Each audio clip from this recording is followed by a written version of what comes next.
વિભાગની આગાહીને પગલે સુરત ડિઝાસ્ટર વિભાગ દ્વારા મહત્વની જાણકારી આપવામાં આવી છે. સાથે સુરત જિલ્લા કલેક્ટર દ્વારા પણ આ બાબતે નિવેદન આપવામાં આવેલું છે. હવામાન વિભાગ દ્વારા સુરત સહિત જિલ્લાઓમાં 3 જુલાઈથી 5 જુલાઈ સુધી રેડ એલર્ટ જાહેર કરવામાં આવ્યું છે. તો સાથે 6 અને 7 જુલાઈએ સુરત સહિત જિલ્લાઓમાં ઓરેન્જ એલર્ટ જણાવવામાં આવ્યું છે. હવામાન વિભાગની આગાહીને પગલે સુરતમાં સતત વરસાદી ઝાપટા જોવા મળી રહ્યા છે. તો ગ્રામ્યમાં વરસાદને પગલે 20 જેટલા કાચા રસ્તા બંધ છે, પરંતુ વૈકલ્પિક રસ્તાઓની વ્યવસ્થા કરવામાં આવી છે. ભારે વરસાદ પડે ત્યારે લોકોને ખાસ સાવચેતી રાખવા ડિઝાસ્ટર વિભાગ દ્વારા અપીલ કરવામાં આવેલી છે. તો સાથે જિલ્લા કલેક્ટર દ્વારા પણ અતિ ભારે વરસાદની આગાહી બાબતે લોકોને જણાવવામાં આવેલું છે. જિલ્લા વહીવટી તંત્ર હવામાન વિભાગની આગાહી પર સતત નજર રાખી રહ્યું છે અને જિલ્લા વહીવટી તંત્ર તરફથી તમામ જરૂરી તૈયારીઓ કરી લેવામાં આવેલી છે. મહત્વની વાત એ છે કે જ્યારે અતિ ભારે વરસાદ હોય ત્યારે લોકોને ખાસ સાવચેતી રાખવા માટે પણ જણાવવામાં આવેલું છે. તો હાલ તો ફાયર વિભાગ તેમજ એનડીઆરએફ તેમજ એસડીઆરએફની ટીમને સ્ટેન્ડ બાય રાખવામાં આવેલી છે અને લોકોને સાવચેતી રાખવા જણાવવામાં આવ્યું છે. Sajid Merujai, district emergency operation centre, collector office, Surat. ભારતીય હવામાન વિભાગ દ્વારા જે હવામાન વિષયક ચેતવણીઓ આગાહી બહાર પાડવામાં આવેલ છે તે મુજબ આજે તારીખ 3 જુલાઈ તેમજથી લઈને 5 જુલાઈ સુધી સુરત સહિતના જિલ્લાઓ માટે રેડ એલર્ટ છે. ત્યાર પછી 6 અને 7 જુલાઈ માટે ઓરેન્જ એલર્ટ છે. અને સુરત જિલ્લા માટે આમ તો પહેલી તારીખથી રેડ એલર્ટ છે, જેના અનુસંધાને સુરતમાં વરસાદ પણ પડી રહ્યો છે. આજે સવારથી સુરત જિલ્લામાં અંબિકા તાલુકામાં 262 mm જેટલો વરસાદ પડેલો છે અને હાલમાં પણ 5 તારીખ સુધી આજે રેડ એલર્ટ ચાલુ રહેવાનું છે. જે ભારે વરસાદની ચેતવણી હોય ત્યારે લોકોએ સૌપ્રથમ તો જે પ્રશાસન વહીવટી તંત્ર દ્વારા જે ચેતવણીઓ આધિકારિક તौर પર આપવામાં આવે તેના ઉપર નજર રાખી તેને ફોલો કરવાનું છે.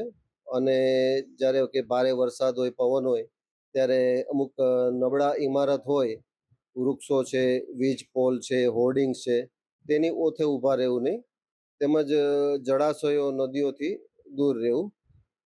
આ અંગે ધ્યાન રાખવાની જરૂર છે.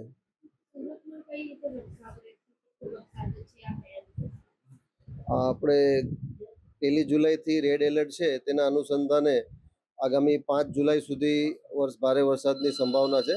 ત્યારબાદ જે હવામાન વિષયક નવી આગાહી આવે તેને ફોલો કરવાની રહેશે.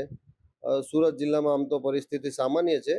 પંચાયત હસ્તકના 20 જેટલા ગ્રામ્ય રસ્તાઓ બંધ છે, પણ તેના બદલે અલ્ટરનેટિવ વૈકલ્પિક રસ્તા ચાલુ છે. ગઈકાલે સુરતમાં એક દુઃખદ બનાવ બનેલો હતો, જેમાં માંગરોળ તાલુકામાં વરસાદમાં વીજ પોલ પડવાથી એક યુવકનું મૃત્યુ થયું છે. આ સિવાય અમુક કાચા મકાનોને થોડું ઘણું નુકસાન થયું છે. આ સિવાય કોઈ દુઃખદ સમાચાર કે કોઈ દુર્ઘટના સુરત જિલ્લામાં નથી. ભારે વરસાદ તેમજ ચોમાસાની સ્થિતિમાં તકેદારીના પગલા તરીકે ઓલપાડ તાલુકામાં એનડીઆરએફની એક ટીમને ડિપ્લોય કરવામાં આવેલી છે, તેમજ માંગરોળ તાલુકામાં એસડીઆરએફની એક ટીમને ડિપ્લોય કરવામાં આવેલી છે. નમસ્કાર, હું તેજસ પરમાર, કલેક્ટર સુરત. ભારતના હવામાન વિભાગ અમદાવાદ દ્વારા જાહેર કરવામાં આવેલી આગાહી અનુસાર જિલ્લામાં 2 તારીખથી 4 તારીખ સુધી ખૂબ જ ભારેથી અતિભારે વરસાદની સંભાવનાઓ વ્યક્ત કરવામાં આવી હતી. જેના અનુસંધાને અત્યારે આજની સ્થિતિએ જોઈએ તો ચોમાસામાં જિલ્લાનો કુલ સરેરાશ વરસાદ અત્યારે 228 મીમી નોંધાયો છે, જેમાં સૌથી વધારે વરસાદ અંબિકા તાલુકામાં 389 mm, પલસાણામાં 362 mm, મહુવામાં 352 mm, બારડોલીમાં 309 mm અને ઉમરપાડામાં 298 mm આ વરસાદ ચાલુ ચોમાસા દરમિયાન અત્યાર સુધી એટલે આજની 10 વાગ્યાની પરિસ્થિતિ મુજબ છે. છેલ્લા 24 કલાક અને 48 કલાકમાં જિલ્લાના કેટલાક તાલુકાઓમાં ભારે વરસાદ થયો છે. અત્યારે આમ જોવા જઈએ તો કોઈ ભયજનક સપાટી ઉપર કોઈ પણ આપણી નદી કે ડેમ કે જળાશય નથી અને હાલમાં કોઈ પૂર જેવી પરિસ્થિતિ પણ અત્યારે જિલ્લામાં કોઈ જગ્યાએ નથી. તેમ છતાં પણ આપણે સતત જળાશયો અને નદીના જળસ્તર ઉપર સતત આપણે દેખરેખ રાખી રહ્યા છીએ. કેટલાક નીચાણવાળા વિસ્તારોમાં પાણી ભરાવાની ફરિયાદ સ્થિતિ સર્જાઈ હતી, જેના ઉપર પણ અત્યારે અલગ અલગ સંબંધિત વિભાગ દ્વારા તેના માટેની કામગીરી કરવામાં આવેલી છે. હજુ સુધી કોઈના સ્થળાંતરની જરૂર આપણને પડી નથી.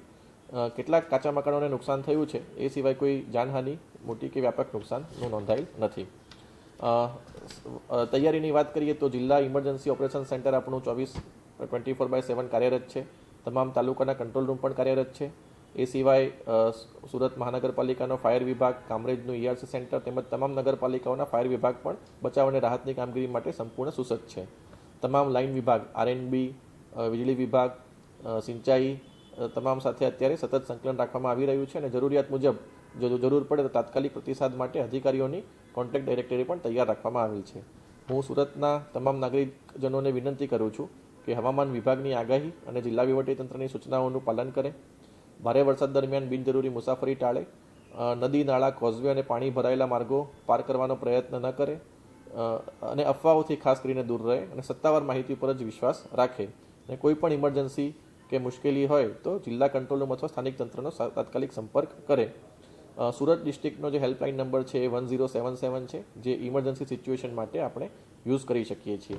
એટલે અત્યારે હાલ ભારે વરસાદ અલગ અલગ તાલુકામાં નોંધાયેલો છે, પરંતુ અત્યારે કોઈ ભયજનક અત્યારે કોઈ પરિસ્થિતિ નથી અને વહીવટીતંત્ર તૈયાર છે અને કંઈ પણ પ્રકારની મુશ્કેલી આવે તો અમારું સમગ્ર તંત્ર મદદ કરવા માટે તૈયાર છે. જય હિન્દ.